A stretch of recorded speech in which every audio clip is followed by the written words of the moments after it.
Servo. Jadi apa sih yang ada dalam pikiran bawah sadar? Bagaimana kita kupas lebih dalam lagi? Setuju?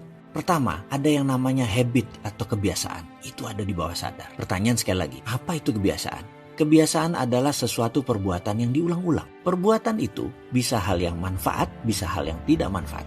Kan kebiasaan merokok. Maaf, saya harus membawa diskusi tentang kebiasaan merokok yang tidak baik bagi kesehatan. Tahu sih logikanya, alias atas sadar manusia tahu bahwa 88% bawah sadarnya bilang enak. Itulah masalahnya kebiasaan merokok walaupun negatif tetap dilakukan karena bawah sadar lebih dominan dari atas sadar. Perbuatan olahraga yang diulang-ulang sejak kecil membuat olahraga menjadi kebiasaan Anda.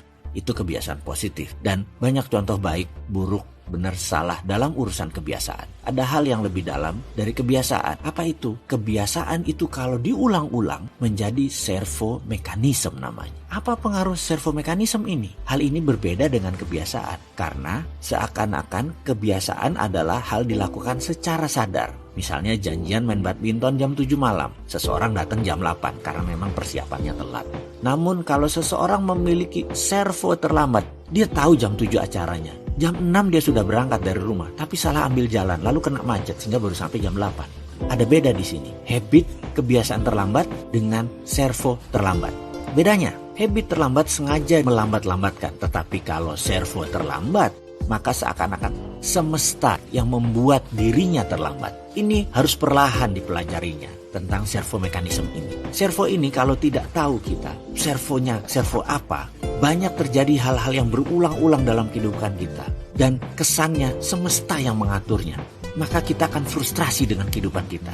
Jadi kuncinya adalah kenali servo Anda. Apa itu? Kenali sesuatu yang berulang-ulang terjadinya, tapi bukan Anda yang melakukannya. Semesta yang melakukan. Itu kesannya ya.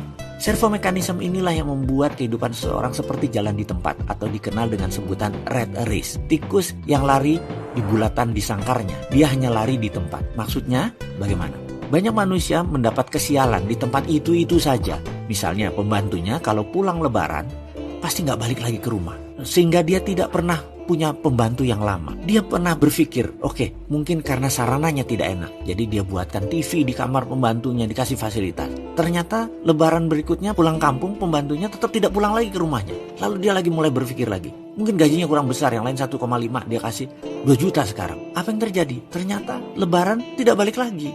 Alasannya macam-macam. Ada yang pindah kerja, ada yang nikah, ada yang merawat orang tuanya, ada yang mendapat kerja di kampungnya. Banyak alasannya. Namun intinya servo si nyonya memang tidak pernah punya pembantu lama. Kita perdalam lagi agar lebih paham. Ada orang yang servonya pindah kerja. Setiap 2 tahun pindah kerja. Sudah 4 kali. Dan ini yang kelima. Yang pertama perusahaannya tutup. Berikutnya berantem dengan atasan. Berikutnya di hijack ke tempat lain. Berikutnya difitnah menggelapkan uang. Intinya setiap tahun kedua kerja ada masalah yang mulai menggerogoti dirinya dan dia harus pindah. Ada lagi yang lain. Ada orang yang servonya kantong kosong. Dia tidak bisa menabung. Misalnya dia kerja sebagai pegawai, gajinya sudah cukup untuk membayar kos-kosan. Lalu naik pangkat 2 tahun kemudian, gajinya tinggi, dia pindah kos-kosan yang dekat kantor tapi lebih mahal. Karena kerjaan kantor menumpuk, dia bisa kerja lebih cepat dan lebih dekat. Jadi duitnya habis lagi. Lalu tahun berikutnya karirnya naik jadi manajer, gajinya besar. Tapi ternyata adiknya di kampung minta dibiayai karena ayahnya mulai sakit-sakitan. Lalu menjadi vice president, mulai menikah.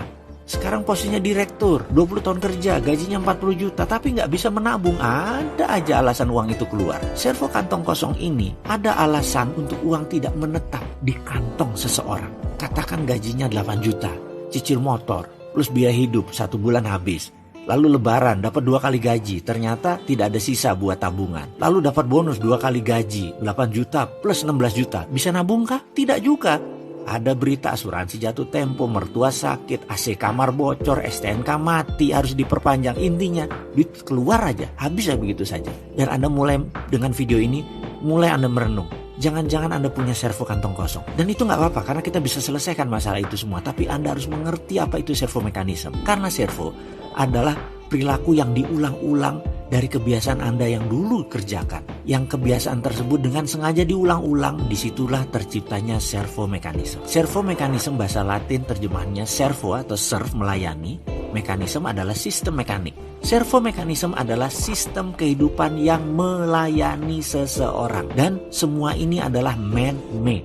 Manusia sendiri yang menciptakan. Servo dan habit adanya di pikiran bawah sadar. Kenali lalu ubah kalau negatif. Program tersebut kita beri nama subconscious reprogramming. Program ulang pikiran bawah sadar. Setelah kita kenal 5 macam hal ada dalam pikiran bawah sadar, kita mulai mereview. Salah satunya adalah habit yang jadi servo mekanisme ini. Dan servo tadi kalau negatif harus segera diubah. Karena kalau tidak akan mengulang-ulang terus dalam kehidupan Anda. Kita sudah membahas 1 dari 5 program pikiran bawah sadar. Dan ini juga membuat kita mengerti kita memilih jalan hidup kita dengan memasang install software kemakmuran, software kesehatan, software kebahagiaan. Semua ini kita pasang dengan baik kalau servo negatifnya kita kenali. Kita melakukan dengan subconscious reprogramming. Sekali lagi, namanya adalah subconscious reprogramming atau program ulang pikiran bawah sadar. Tekniknya, percaya saya, semudah membalik tangan. Allah itu maha adil. Ada yang bisa terpasang, pasti bisa dibongkar. Apa yang tidak ada, bisa jadi ada. Apapun yang diinstal, karena manusia adalah memiliki kemampuan yang Tuhan berikan untuk mereinstall. Jadi sudah mulai paham tentang servo mekanisme. Sudah paham subconscious mind. Sudah kenal 5 bagian dari pikiran bawah sadar. Sudah tahu bahwa semua ada softwarenya, semua bisa dipasang. Setelah menonton video sadar kaya ini, semoga Anda mengerti apa itu pikiran bawah sadar, apa itu software kaya. Terima kasih atas persahabatan kita bersama video ini setelah 5 jam kita bersama-sama. Jika ingin lebih paham mengenai prakteknya untuk merubah pikiran bawah sadar tersebut yang negatif untuk masang menjadi positif, sempatkan ikut workshop BC yang terdekat, Millionaire Mindset Bootcamp. Di sana semua dijelaskan, di sana semua dipraktekkan lebih panjang. Akhirul kalam, saya terhormat sekali kalau kita bisa berkesempatan jumpa darat. Berjumpa untuk menuntaskan keilmuan yang sederhana ini menjadi sesuatu yang bermanfaat untuk Anda, untuk kita semua.